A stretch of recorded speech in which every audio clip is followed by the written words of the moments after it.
Halo teman-teman, kembali lagi bersama kami di siaran Ayo Belajar Bahasa Inggris. English is fun, English is easy. Oke teman-teman, how are you feeling today? Good, I am also feeling excellent. Nah teman-teman, saya ada satu pertanyaan penting nih buat teman-teman ketahui.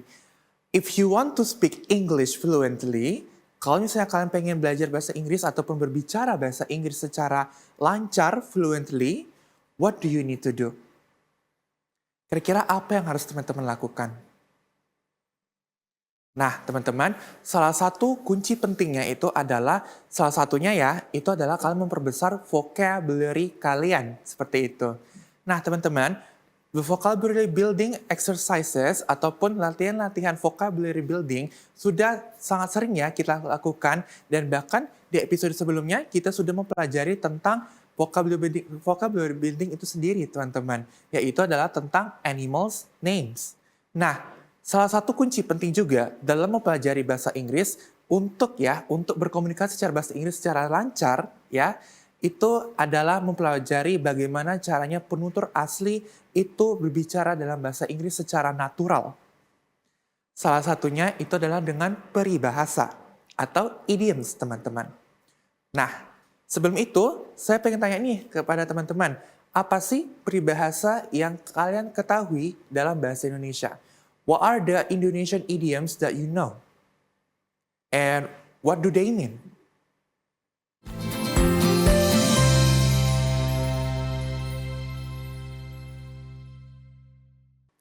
Oke teman-teman, jadi mungkin salah satu idioms ataupun peribahasa dalam bahasa Indonesia yang teman-teman sangat familiar banget itu adalah mungkin ini.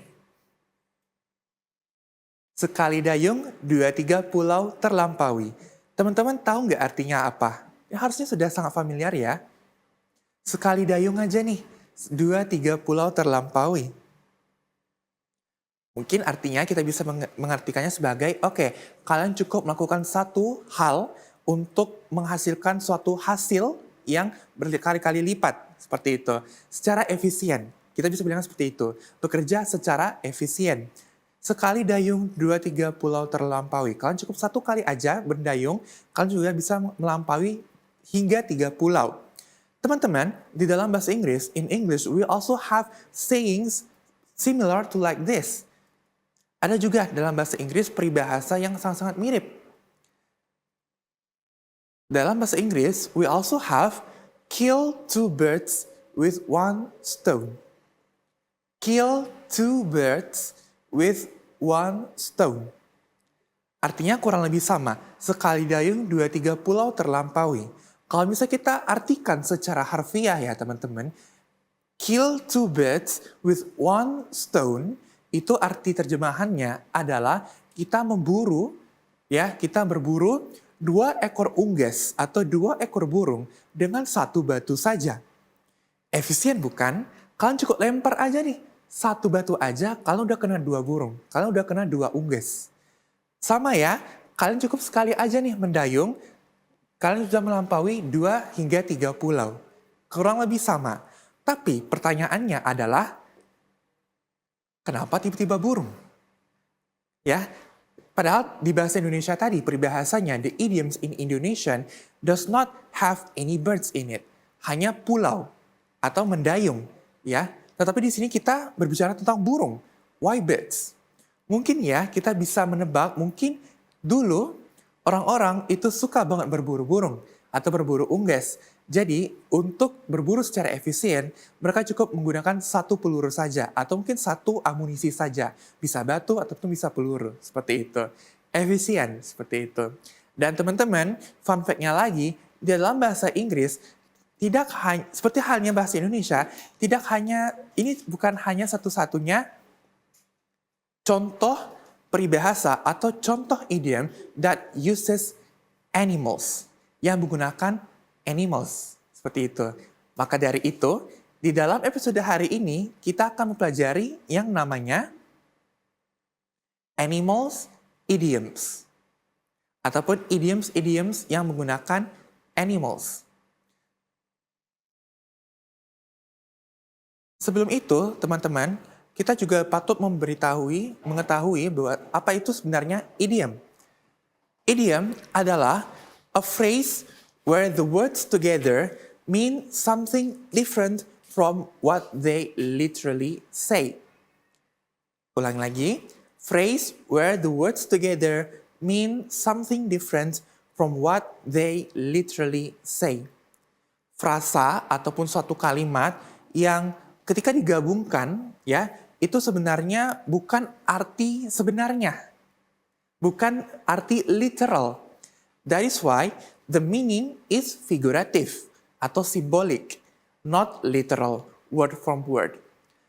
Itulah kenapa tadi di dalam bahasa Inggris contoh tadi, kill two birds with one stone, itu bisa artinya adalah, bukan artinya kita tuh memburu unggas secara harfiah ya, tetapi kita itu artinya adalah bekerja secara efisien. Itu bukan arti sebenarnya, kayak gitu. Ya, bukan artinya kita berburu unggas. That is why you cannot guess the meaning just by reading the words. Kalian nggak bisa nebak artinya kalau misalnya kalian cuma baca aja.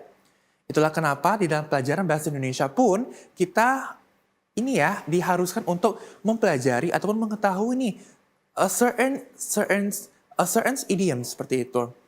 If you do not know already the idiom, it sounds strange or confusing seperti tadi. Kenapa tiba-tiba unggas? Kenapa tiba-tiba burung seperti itu? Tapi ironisnya teman-teman, that is what make them special. Itulah yang spesial dari idioms, yang spesial dari bahasa, seperti itu. Dan dalam satu bahasa, idiomsnya juga bakal berbeda teman-teman. Makanya tadi di contoh awal, di bahasa Indonesia, itu kita ngomongin tentang pulau, ngomongin tentang dayung, tapi di dalam bahasa Inggris, we are talking about birds, killing birds. Seperti itu. Karena masing-masing bahasa itu juga membawa culture-nya masing-masing, membawa budayanya masing-masing. That's story for another day. Sekarang kita bakal masuk nih ke contoh lain dari idiom animal itu. Sini teman-teman, saya ingin membawa kalian bercerita dulu nih. Teman-teman pernah nggak ya pulang kampung nih dari kota ke desa kalian masing-masing atau ke kampung kalian masing-masing? Kalian masih ingat nggak? What do you feel at that time? For the first time. Pertama kalinya kalian balik kampung. Waktu itu, saya juga pernah nih, setelah berapa tahun hidup ya, setelah mungkin 15-an tahun, 19 tahun hidup, saya belum pernah pulang kampung lagi. Dan ketika itu saya pulang kampung untuk pertama kalinya lagi, saya merasa culture shock banget. Saya shock banget seperti itu. Oh seperti ini ya rasanya tinggal di perdesaan, seperti ini ya rasanya tinggal di kampung saya sendiri seperti itu. Dimana mungkin dari segi udara yang masih segar, pemandangannya masih hijau gitu-gitu kan ya. Masih ada farm, masih ada kebun, masih ada kegiatan pertanian seperti itu. Dan itu sangat jauh berbeda dengan di perkotaan, di mana hanya ada pemandangan gedung-gedung tinggi, ya, terus suaranya ribut, suara motor, suara mobil seperti itu. Nah, ketika saya waktu itu di kampung, saya merasa kayak, oh, saya harus beradaptasi banget seperti itu. Nah, this kind of condition, teman-teman, itu ada loh peribahasanya di dalam bahasa Inggris. That is what we call like fish out of water. Like fish out of water. Sekali lagi, like fish out of water. Seperti ikan di luar habitatnya, yaitu air.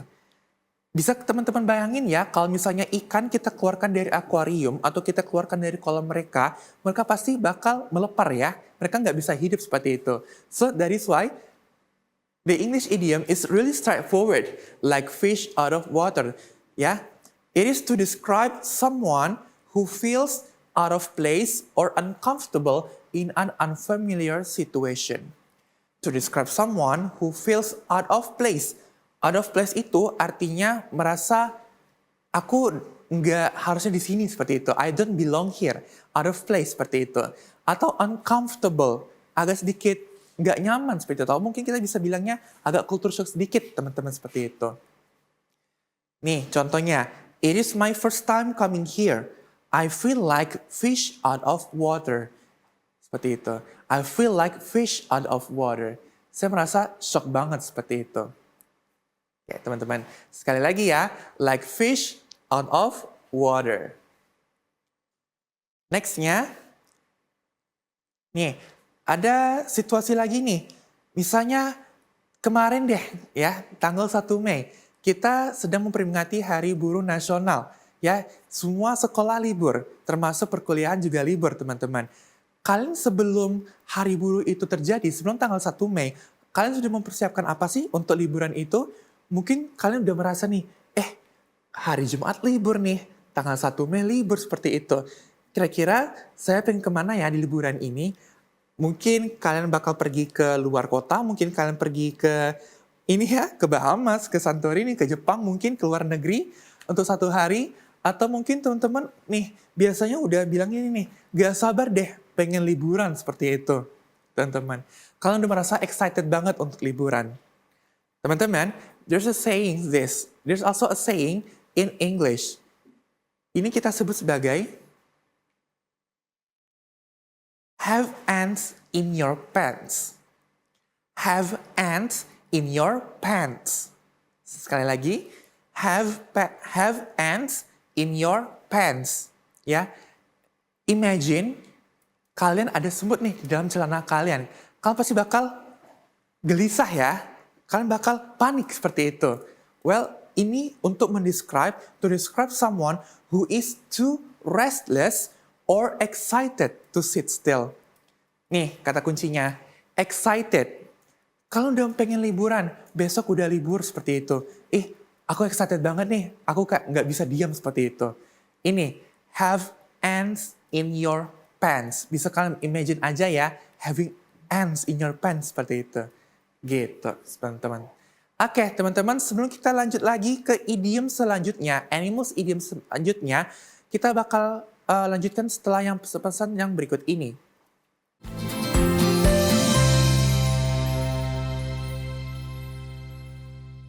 Oke teman-teman, kembali lagi bersama program Ayo Belajar Bahasa Inggris di Animals Idioms. Selanjutnya teman-teman, idiom selanjutnya, nih, saya ingin memperlihatkan kalian suatu gambar. Kalian bisa lihat nih, ada sekumpulan domba ya, sekumpulan domba berwarna putih, dan tengah-tengahnya ada domba hitam sendirian nih di sini, seperti itu. Kalau misalnya kita telah ada di gambarnya nih, kalian bisa lihat teman-temannya yang berwarna putih ini, mereka kayak pada nggak ngeliatin si domba hitamnya, teman-teman. Lihat nih, ada yang masih makan lah, ada yang ngadapnya di sana, tapi mereka nggak ada satupun yang melirik dia seperti itu. Nah, kalau misalnya kalian berada di posisi domba hitam ini, kira-kira kalian bakal merasa apa? Imagine you are in your friend group nih, ya dalam suatu perkumpulan atau mungkin kalian di suatu meeting gitu kan ya. You are feeling ignored. Kalian merasa diabaikan nih seperti itu. What will you feel? What do you feel in that kind of situation? Kalian merasa kayak, kenapa ya aku diginiin ya seperti itu kan ya. Nah, there's also a saying in this kind of situation, teman-teman. We say it pretty straightforward. The black sheep in the family. The black sheep in the family. Sekali lagi, the black sheep in the family. Ini digunakan to describe someone who is not taken seriously or is seen as important or different. Digunakan untuk mendescribe someone who is not taken seriously. Taken seriously itu adalah mereka tuh tidak dianggap secara serius seperti itu. Mereka ketika kita berbicara, ketika kita present aja nih, ketika kita di sini aja tuh kita dianggap kayak nggak penting seperti itu. It's not taken seriously seperti itu. Atau ya seen as an important nggak penting ya, unimportant itu nggak penting, and then or different. Atau teman-teman kalian satu perkumpulan itu mereka merasa kayak kamu beda sendiri deh kayaknya. Jadi kami agak sedikit memperlakukan kamu beda seperti itu. That's what we call the black sheep in the family. Contohnya nih, because he always causes trouble, he is considered the black sheep in the family. Karena dia nih selalu bikin trouble. Trouble itu masalah. Trouble itu masalah. Karena dia sering melakukan masalah, ya. Karena dia sering melakukan masalah, berbuat masalah, dia dikonsider sebagai the black sheep in the family. Dia beda sendiri seperti itu, teman-teman. Okay, the black sheep in the family. Next idiom, Ada gambar gajah, teman-teman. Nah, fun fact-nya, ada satu fun fact nih. Katanya gajah itu punya memori yang sangat baik banget, ya, yang sangat tinggi, yang sangat besar seperti itu. Saya pernah baca suatu berita bahwasanya kalau misalnya gajah itu sudah melalui satu rute nih, misalnya dari hutan A ke hutan B, ya, entah melalui sungai atau melalui suatu ladang gitu kan ya, dia bakal ingat terus rute itu dari kecil sampai dia besar seperti itu. Ini membuktikan bahwasanya mungkin gajah itu benar-benar mempunyai memori yang kuat, memori yang besar seperti itu. Bahkan ketika sungai itu sudah berubah alirannya atau mungkin ladang itu sudah dialihfungsikan, gajah itu masih tetap akan mengingat rute itu sebagai rute jalan dia dari hutan A ke hutan B, teman-teman. That showcases that elephant has a very good memory. Dan manusia pun ada yang seperti itu. Ada manusia ataupun ada teman kita nih mungkin ya, atau anggota keluarga kita yang mungkin udah tua atau mungkin udah lama hidup dan dia tuh kayak masih ingat aja gitu ya. Masih ingat aja dengan event-event ataupun dengan suatu peristiwa yang lampau banget seperti itu. Normally, it happens to our grandparents, nenek, kakek gitu kan ya, yang masih ingat entah zaman-zaman dia masih kecil, zaman masih dia remaja seperti itu. Dan memiliki memori sekuat gajah is actually a saying in English. There's a saying in English to describe someone who always remembers everything. We call it memory like an elephant. Memory like an elephant. Sekali lagi, memory like an elephant. To describe someone who remembers details from a very, very long time ago. Atau mereka bisa cukup, kita mendeskripsikan sebagai orang yang punya kapasitas ingatan yang sangat-sangat besar seperti itu. Layaknya elephant, gajah. Yang ingat rutenya dari hutan A ke B, memory like an elephant. Contohnya, he has memory like an elephant. Dia punya memori seperti seekor gajah. Karena dia memorinya ingat terus seperti itu. Memory like an elephant.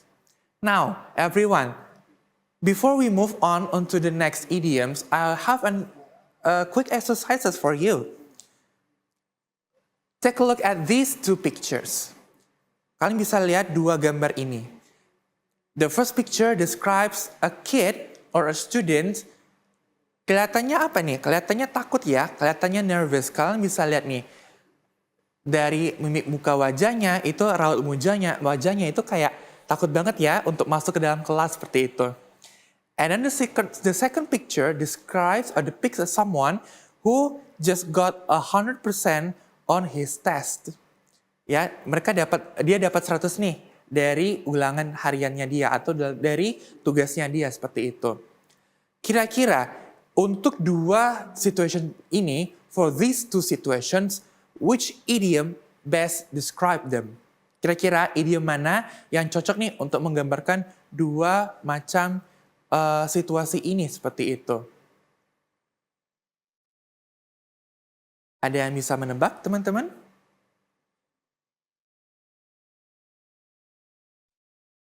Kita coba telaah gambar yang pertama. Dia nervous untuk masuk ke dalam kelas. Mungkin it's his first time of the school. Mungkin dia baru masuk sekolah nih teman-teman, ya. Jadi kita bisa mengatakannya sebagai like fish out of water. Seperti ikan di luar habitatnya, di luar air seperti itu. Karena apa? Karena ini kali pertamanya dia masuk ke dalam kelas atau masuk ke dalam sekolah seperti itu. First time. Kan juga masih ingat kan ya, masih pertama kali masuk SD, pertama kali masuk SMP, kalian masih beradaptasi dengan lingkungannya, beradaptasi dengan teman-temannya juga seperti itu. So, we can describe him as, he is like fish out of water, seperti itu. Kemudian, untuk gambar yang kedua, for the second picture, let's see. Dia senang dapat skornya 100 dalam tes dia seperti itu. We can actually describe him, ya. The first one, have ants in his pants, ya. Semut di dalam celananya dia seperti itu. Having ants in his pants. Kegirangan. Kegirangan mungkin karena dia dapat 100%. Dapatkan nilai 100 seperti itu. So we can say, he has ants in his pants. Atau ada idiom yang kedua, mungkin kita bisa mendeskripsinya adalah dengan cara, he has memory like elephant. He has memory like elephant. Kenapa? Karena tanpa punya memori sebesar itu, mungkin dia nggak bakal ingat semua rumus-rumus algebranya atau hal-hal yang lainnya seperti itu. Kalau misalnya kita nggak belajar, kita nggak mengetahui segala macam halnya, pasti kita bingung dong gimana caranya dapat 100. Seperti itu. Gitu teman-teman. So ya, untuk next idiomnya, saya ingin teman-teman coba nih tebak apa arti dari idiom berikut. Wolf in sheep's clothing. Ini sering banget muncul di fairy tales atau di cerpennya bahasa Inggris seperti itu. Wolf in sheep's clothing. Seekor serigala yang menggunakan pakaiannya sheep atau yang disguise ya, atau bertindak layaknya seekor sheep, seekor domba seperti itu. Kira-kira apa artinya? Wolf in sheep's clothing. Itu adalah artinya itu untuk mendescribe a dangerous or dishonest person who appears harmless or friendly on the outside. Teman-teman, ini digunakan untuk mendeskripsikan orang-orang yang mungkin tampak di luarnya itu sangat-sangat baik ya, sangat-sangat baik segala macamnya, tapi ternyata di balik kita ya, di balik punggung kita, sebenarnya itu not really a good person, seperti itu. Contohnya, I caught my best friend. Nah, best friend lah gitu teman. I caught my best friend talked behind my back. Aku kegap nih, aku ngegap teman aku sendiri, teman baik aku sendiri, itu ngomongin aku di belakang. Nah, talk behind my back. She is a wolf in sheep's clothing. Seperti itu. Jadi untuk mendeskripsikan orang-orang yang mungkin, tampaknya sangat-sangat baik nih, tapi ternyata they're not really a good person at all. Seperti itu teman-teman. And then, the last idiom of the day, we have this kind of untuk mendeskripsikan satu situasi ini teman-teman. Nah, imagine kalian itu nonton football match, kalian nonton pertandingan sepak bola. Nah, di pertandingan itu yang bertanding adalah tim favorit kalian seperti itu. Nah, di 15 menit terakhir kalian melihat nih, oh ternyata tim favorit kamu itu leading the game. Mungkin 5-0 atau 4-0, pokoknya mereka ini udah mau menang seperti itu. Nah, karena tinggal 15 menit, kalian udah merasa nih kayak, oh confident banget nih, tim aku pasti menang seperti itu. Tapi ternyata yang namanya hidup, we're not always on the top. Benar kan? Kita nggak pasti selalu di atas seperti itu.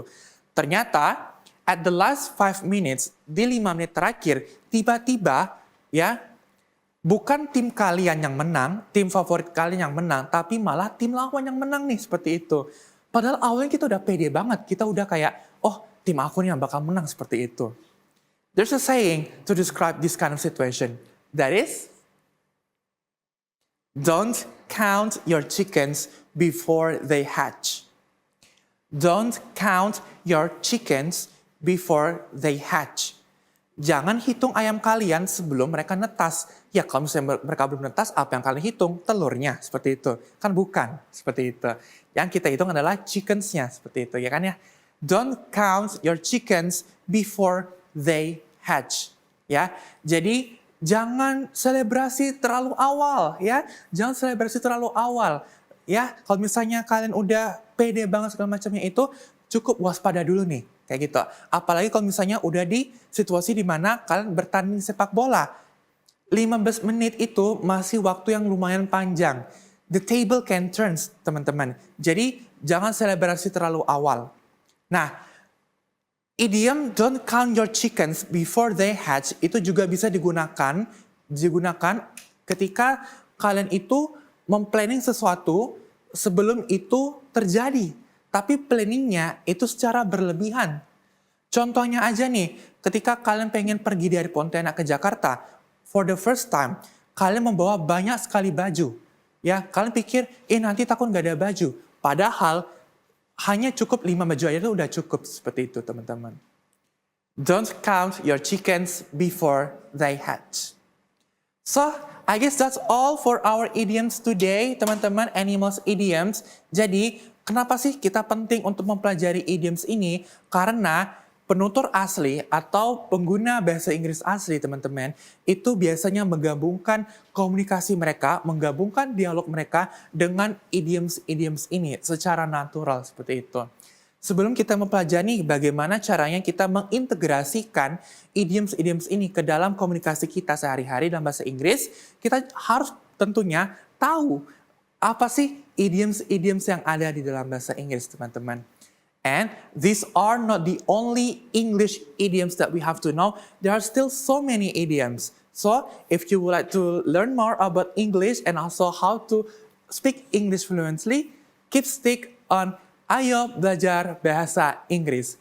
English is easy, English is fun. Sampai jumpa di episode berikutnya.